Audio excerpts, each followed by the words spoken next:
Okay. Well, it's so good to see everybody today. I always love being with Unity of Stockton and these incredible, shiny, powerful faces. And I mean, just Zoom is just such a miracle. Yeah. The title of my talk today is Be Ye Transformed.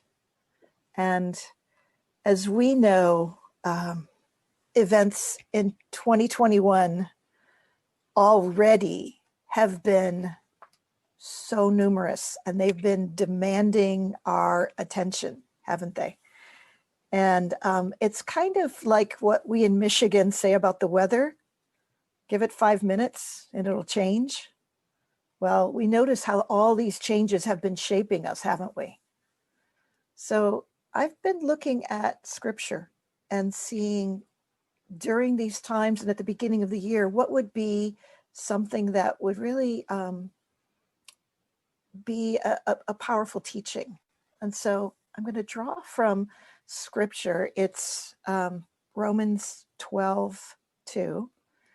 And it says, "Do not be conformed to this age, but be transformed by the renewing of your mind, so that you may discern what is good and acceptable and perfect will of God."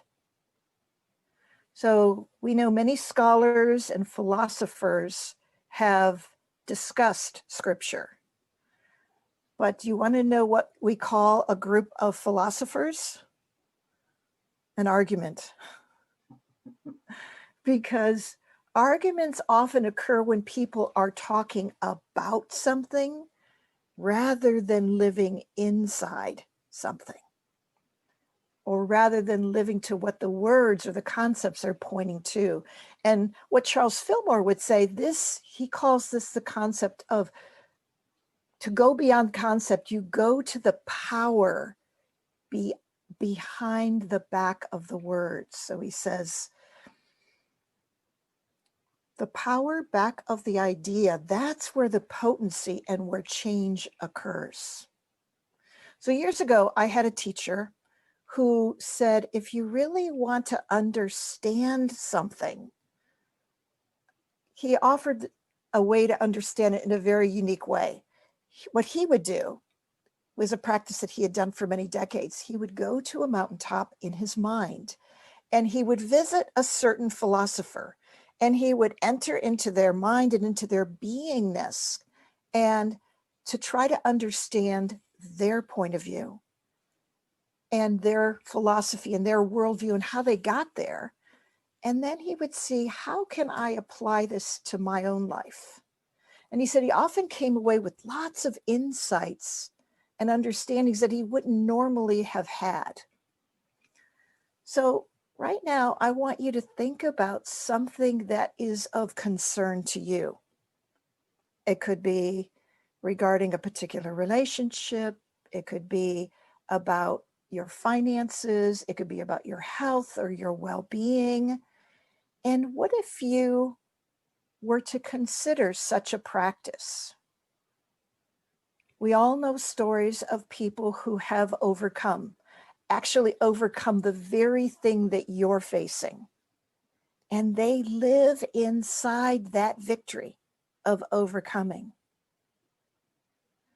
What if you were to go inside their experience, their imagination, their mind, their mindset, their what they call thought atmosphere, and discover what it is that you could step into or take away from their knowing? So I invite you to take that on. And, or if you can't think of something, or even if you don't know of someone or draw from many movies or just your own life experience, you can also think of a scripture. You can think of the potency from certain phrases in scripture that have a lot of potency and power, like, I can do all things through Christ which strengthened me, or in him we live and move and have our being, or peace be still, and know that I am God at work in this situation now. And if we were to step inside the potency of those words that came forth, to know that they can be a powerful agent of change inside you. That's the invitation today. So the scripture I quoted initially from Romans was said to have been written by a man named Paul, formerly called Saul. So I would like to just have us explore a little bit about him to understand where he came from and where he arrived at, and how this metaphysically is our story.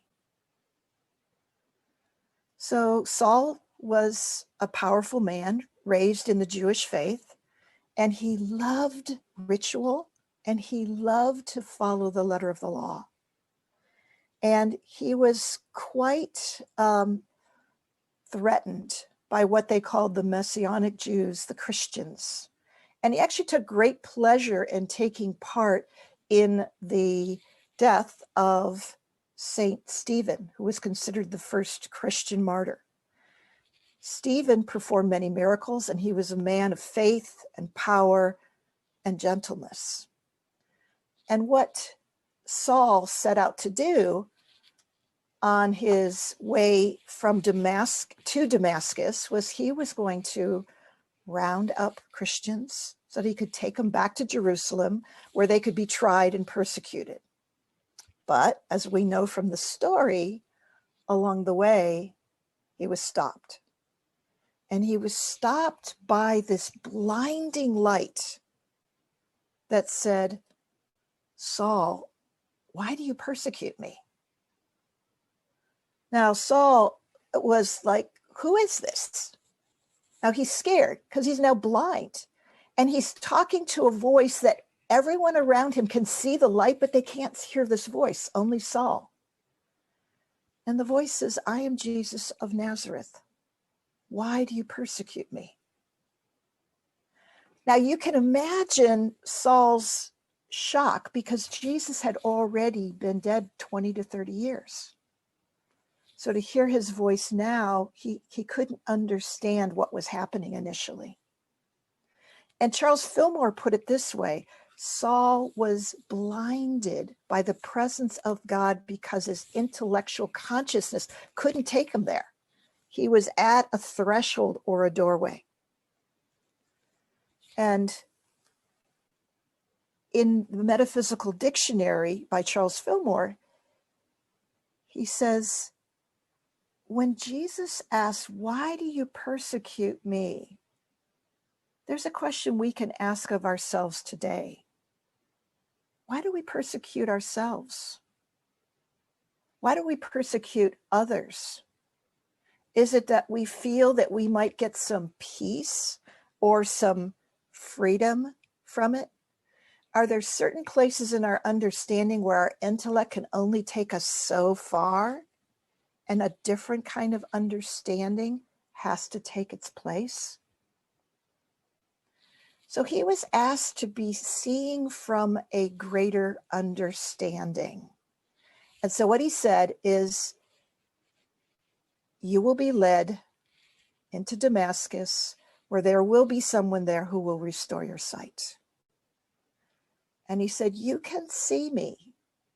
You can hear me. Actually, you can't see me yet, but you can hear me, because there is something opening in you where you're receiving the spirit of my words, not just my words.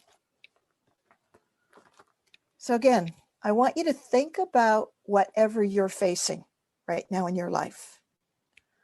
What does your soul want you to see that your eyes cannot yet see?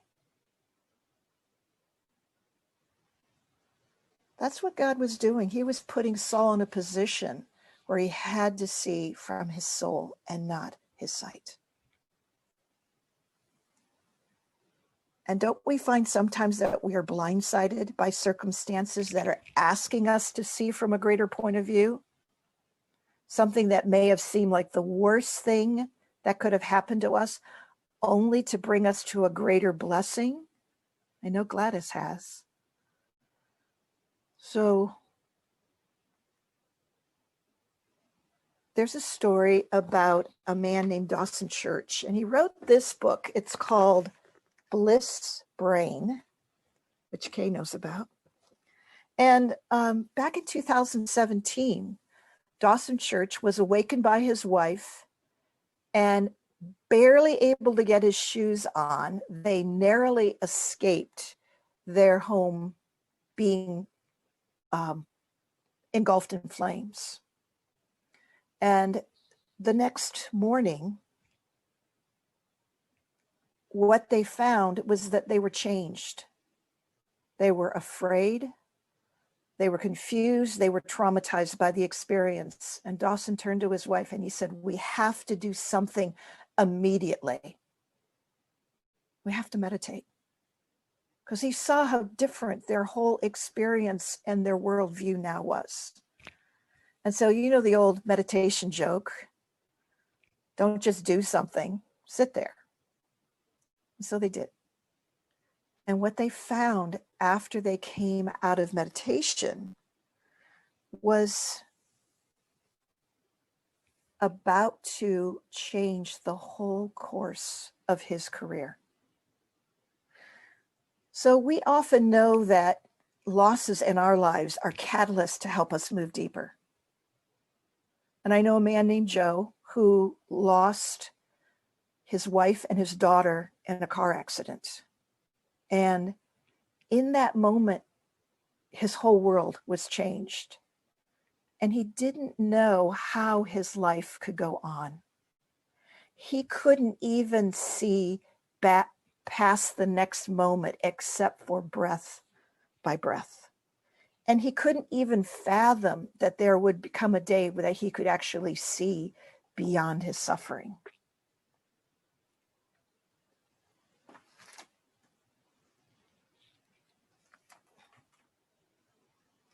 And with so many hurdles that he had to climb, he just used breath in, breath out to get past his sense of helplessness. And the blinded Saul also felt helpless. So he was led into Damascus by those who he had been traveling with. And a man named Ananias had a vision placed in his heart that he was to help Saul. Now, at first, he refused God. I mean, he said, "Hey, after all, Saul is the one who's killing Christians. Why would I help him? He's my enemy." But God assured him, "No, one day he will be a great messenger for many in my name." And so what he did was he sought out Saul, and he went and he laid his hands upon Saul's eyes, and they said scales fell off his eyes, and his sight was restored. And that washing of the eyes symbolizes that his consciousness changed from seeing by sight alone to seeing from his heart and seeing from his soul. It's kind of like that song, Amazing Grace. I once was blind, but now I see. I can now, with proper sight, discern what is true, what is pleasing, what is the will of God. So in metaphysical scripture, there are many Sauls. This particular Saul is the Saul from Tarsus. And Tarsus means our spiritualized intellect. So we all know from being true students that our intellect can take us very far in our spiritual journey. But there is a threshold that we must go through that our intellect can't take us there. And that's that place of trust. That's that place of stepping into the unknown. And Saul, this powerful crusader who thought he was doing right and good, And I think about how many times do we feel we are right and we have to pursue something, whether it's true or not.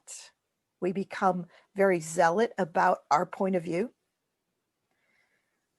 And sometimes we get hijacked by those emotional triggers who would rather drown out that still small voice of spiritual reasoning.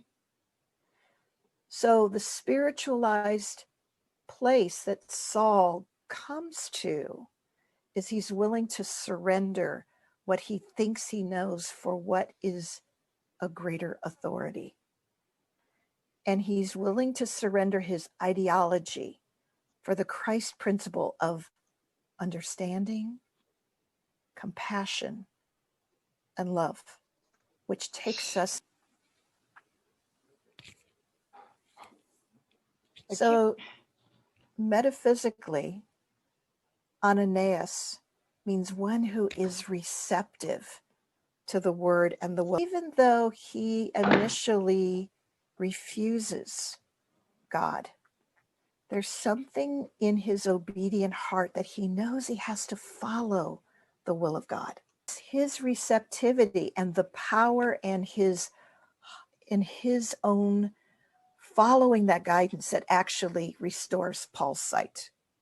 And Paul later goes on, it said that he was the single most person that was responsible for Christianity being known today, because it was his letters that were found in Acts, Romans, Corinthians, Ephesians, Thessalonians, Timothy, Titus, Hebrews, that allowed Christianity to thrive from one single messenger and from one person, Ananias, who responded to that call.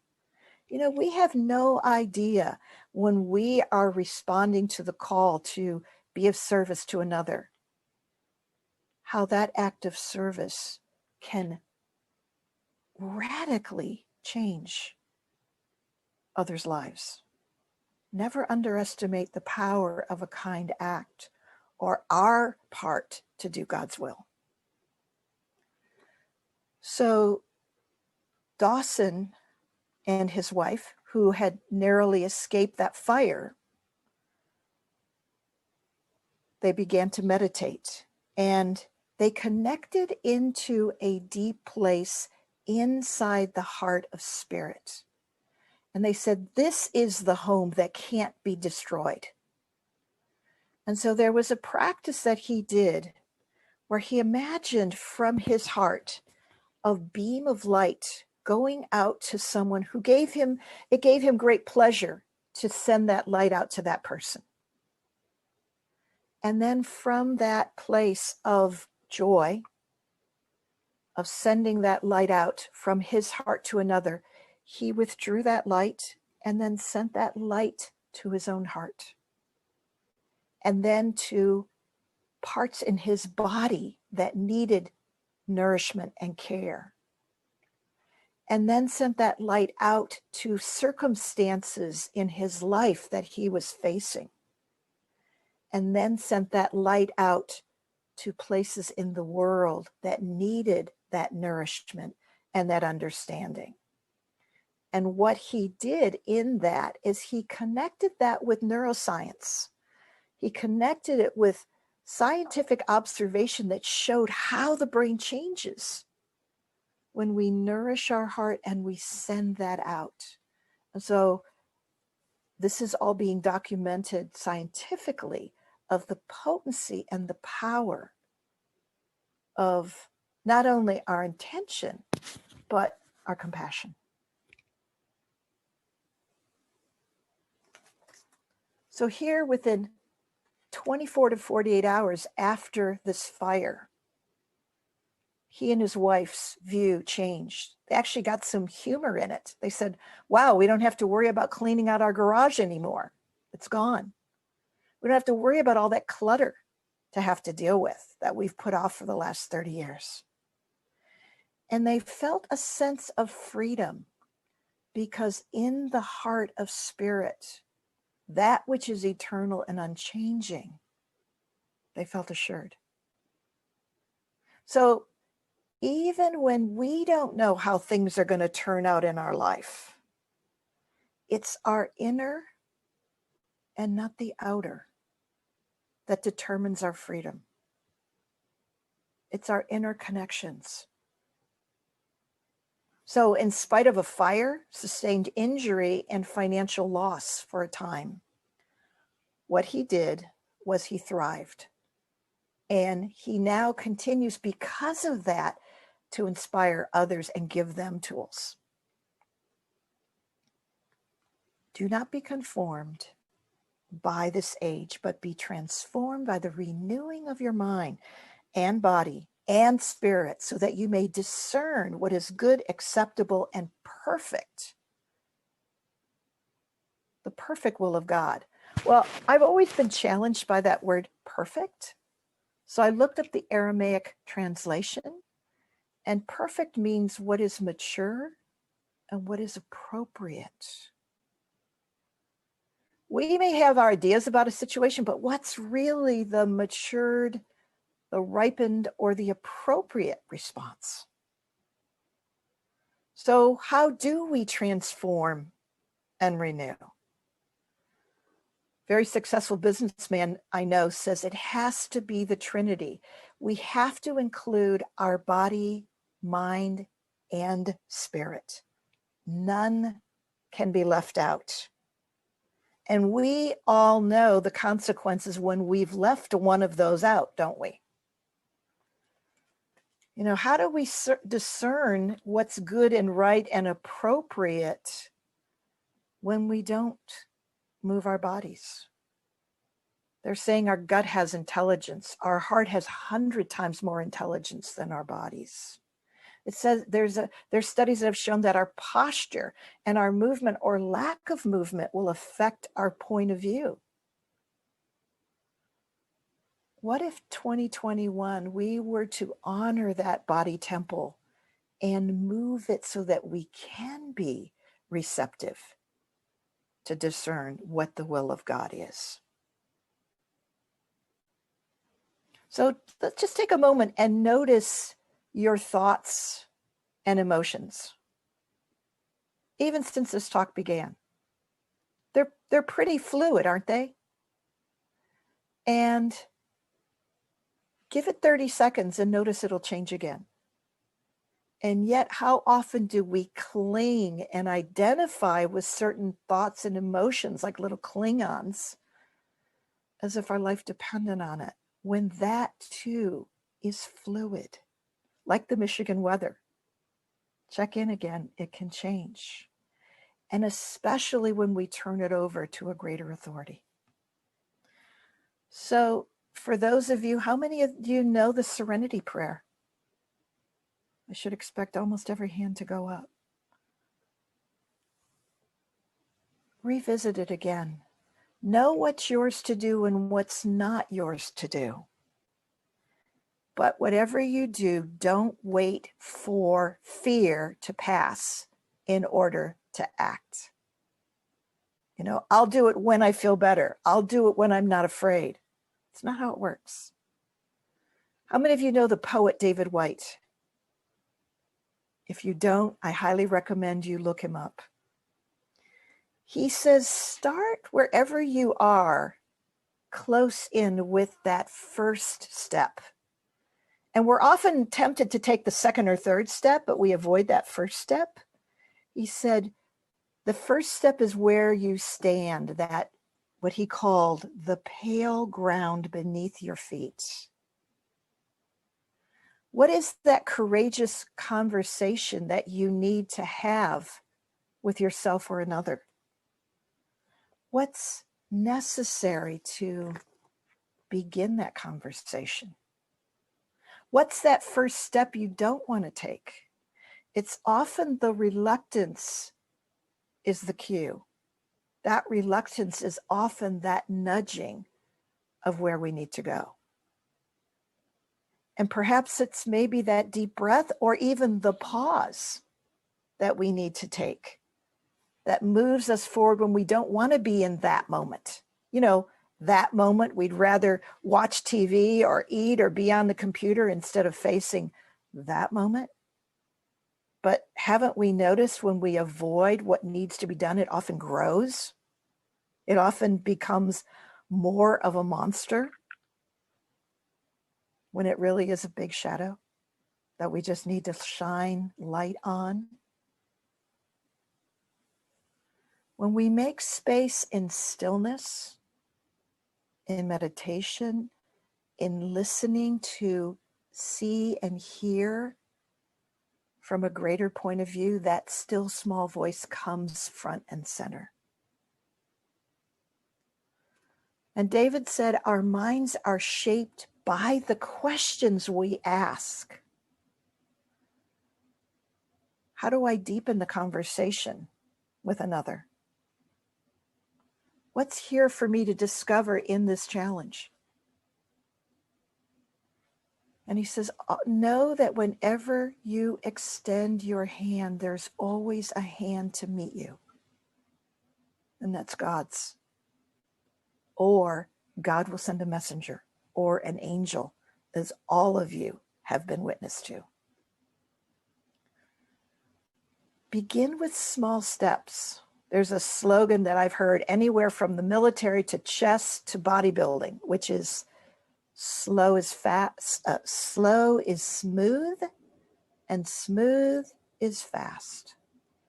When we take those small steps, there becomes a smoothness and a rhythm we step into, and that momentum is what gains our speed and our progress. When we come into that center place of peace, we're then given the wisdom. But it's like, in one sense, God says, you go first. You go to that place of peace and beauty, and I'll show you. You go to speak those words of strength and power, and I will shine it on you. Or ask for help. Invisible helpers are there to help you if you but ask. God, give me a little bit of willingness. God, show me that next step. Even if that next step, I don't even know what it is, but I'm ready. I'm midway in the middle of that next step. That way it gets shown. Einstein said, we can never solve the problem at the level of consciousness which created it. Ask to see the situation anew. Start close in. Take that step that only you know what is yours to do. Go to the heart of God. Rest there. Let your heart be nourished there so that then you can be a well of nourishment for others. Live inside the potency of those words or that inspiration, and let that fuel you. So feel the power in the words. I am transformed by the renewing of my mind. And even though we're all going to stay mute right now, except me, I want us to say that together. I am transformed by the renewing of my mind. And just see how that lands with every cell of your being. And even when we suffer, we can choose to be inside what is eternal and what is unchanging. You know, Joe, who had lost his family, eventually did happily remarry and did have children. And because he knew deep loss, he cherished every blessing given to him. And haven't you noticed certain things do fall away, whether we want them to or not, so that what is important stands front and center for us? And I know we especially notice that around the loss of a loved one, as I know you have, Susan. What's really important here? What am I here to do before it's my turn to leave this planet. And so what happened for Joe is that his compassion grew, and he vowed to end suffering for others. And he dedicated himself as a leader to be of service and to seek out God's guidance. Like Solomon, he said, help me have an understanding heart so that I may discern what is right and true and appropriate. How can I act from love and wisdom? And that's always our invitation. Give me an understanding heart. And once our spirit lands, things change. You know, right now I'm in a very powerful mastermind group. And there is what we lovingly call this sage, this woman's named Reverend Esther, and we call her our resident keeper of wisdom. And I just want to share some of the pearls that she has shared with us. She says, I speak positive words of truth. When I stay open and I renew my mind, things come to me. I sit back, I relax, I allow, I don't look toward the how, I look for the wow. Wow, how is God showing up for me in powerful, magical ways that I couldn't have even imagined? Go ahead, God, you just keep showing off, showing how blessed we are when we look for it. And she said the ultimate form of laziness is acting like we're too busy for God. Don't distract yourself. Don't waste your spark. Scripture says, my way is easy, my yoke is light. Don't make it hard. We're so much more than we know. So, if you feel stuck, take that first step. Take that next breath that moves you toward what is yours to do, what's implanted in your heart that God has given you to do. It may be moving your body to release those old emotions and thoughts. It may be stepping into the atmosphere of victory or overcoming, drawing on those who have come before you, who have done that, drawing on past successes that you have witnessed and experienced yourself, to know that victory is yours to claim. And in knowing that we get what we expect, we get what we aim for, stretch to accept for yourself what is right and beautiful and the perfect will of God. Many of you know who Esther Hicks is. And she says, okay, at first you might want to be clear on what you don't want. It's always in our face what we don't want. But don't stop there. Get clear on what you do want and allow yourself to renew and transform by the energy that's available as we step into what is enduring, what is pleasing, what is appropriate, what is the will of God for us. And always along the way, lift another up. Bring your light to their shadows. Because we know the secret in receiving lavishly is to give lavishly. So what's next? I don't know if you can see this. It says leap and the net will appear. Look to see what God has placed in your heart to live into.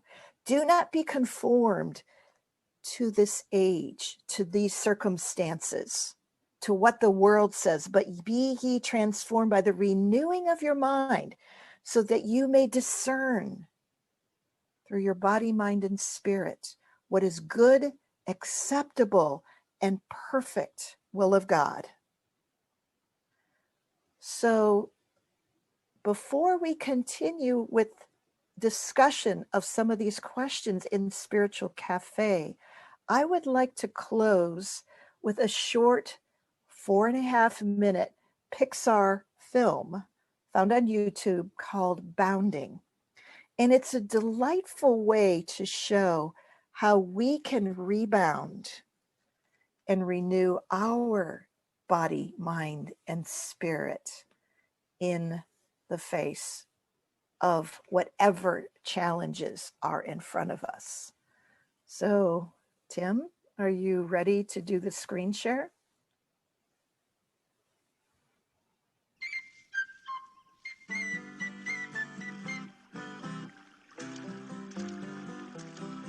Here's a story on how strange is life with its changes, and it happened not long ago. On a high mountain plain where the sagebrush arranges a playground south of the snow, lived a lamb with a coat of remarkable sheen. It would glint in the sunlight all sparkly and clean, such a source of great pride that it caused him to preen. And he'd break out in high step and dance. He would dance for his neighbors across the way. I must say that they found his dancing enhancing, for they'd also join in the play.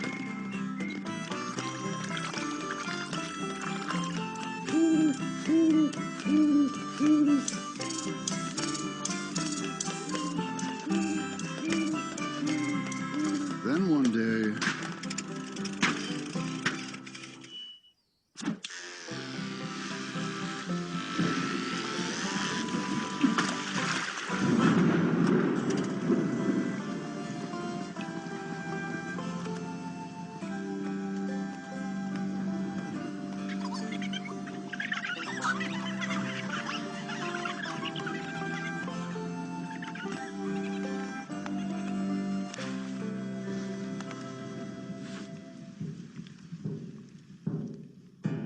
a-bounding up the slope came a great American jackalope.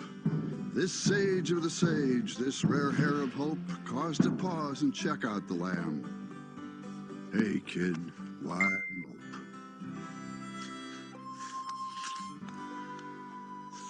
Well, I used to be something all covered with fluff, and I'd dance in the sunlight and show off my stuff. Then they hauled me away in a manner quite rough and shared me and dumped me back here in the buff. And if that's not enough, now my friends all laugh at me because they think I look ridiculous, funny, and pink. Pink? Pink? Well, what's wrong with pink? Seems you got a pink kink in your think. Doesn't matter what color, that gets nope. Be it pink, purple, or heliotrope. Now, sometimes you're up and sometimes you're down. When you find that you're down, well, just look around. You still got a body, good legs and fine feet. Get your head in the right place and hey, you're complete. Now, as for the dancing, you can do more. You can reach great heights. In fact, you can soar. You just get a leg up and you slap it on down, and you'll find you're up in what's called a bound. Bound, bound and rebound. Bound and you're up right next to the sky. And I think you can do it if you give it a try. First get a leg up, slap it on down. I didn't leave. Oh, I did leave. Okay. I can't get into it. It's so hard. We heard anything at all. I had it my ear. I just could get a video. See this. What is in the beard looking? So every year, long about May, they'd load him up and they'd haul him away, and they'd shape him and dump him, all naked and bare. He learned to live with it. He didn't care. He just bound, bound, bound and rebound. Now in this world of ups and downs, so nice to know there are jackalopes around.